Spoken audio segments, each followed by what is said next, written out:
Britain's prime minister says another terror attack could happen at any time in the United Kingdom. Police in Manchester, England, made 3 more arrests this morning in connection with Monday night's bombing.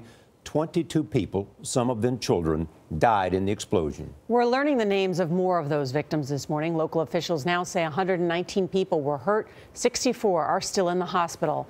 A British tabloid this morning claims to show the suicide bomber Salem Abidi. Police are examining his ties to Libya, where his family is from.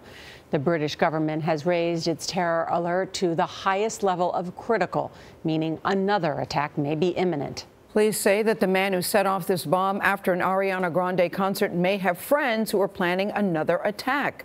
CBS Evening News anchor Scott Pelley is in Manchester right now and joins us now with the latest. Scott, good morning. Good morning, Gayle. The heightened state of alert has taken effect across Great Britain today. Thousands of soldiers are being sent to stand guard at local areas all around the country to free up police officers for counterterrorism duty. In London, Buckingham Palace canceled this morning's traditional changing of the guard so the police could be deployed elsewhere. And Britain's Parliament is now closed to all visitors until the security level is lowered. Mark Phillips is here with the latest on the investigation. Mark? Scott, however tragic this bombing appeared at the beginning, at least according to the police, it was simple. The bomber, they first said, acted alone. Now, they're not so sure. The police raids in the area around the home of the suspect have led to increasing suspicions that the Manchester bomber may not have been a lone wolf. Salman Abidi, whose picture now appears in British newspapers, had been considered a minor figure on the fringes of Islamic militant movements, but not a dangerous one.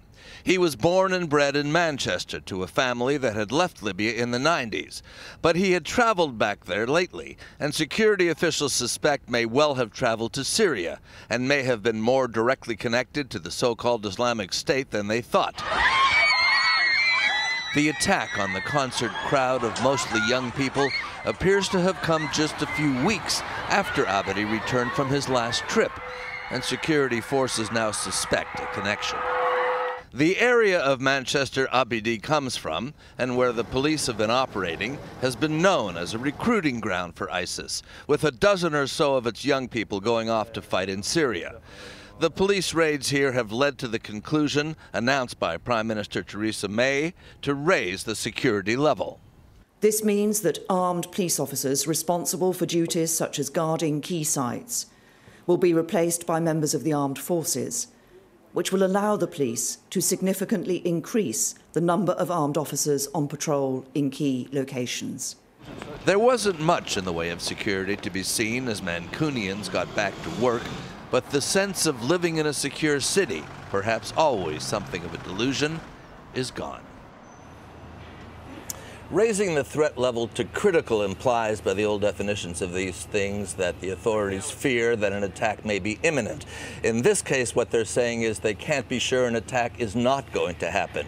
In other words, Scott, this bombing has demonstrated what the authorities don't know rather than what they do.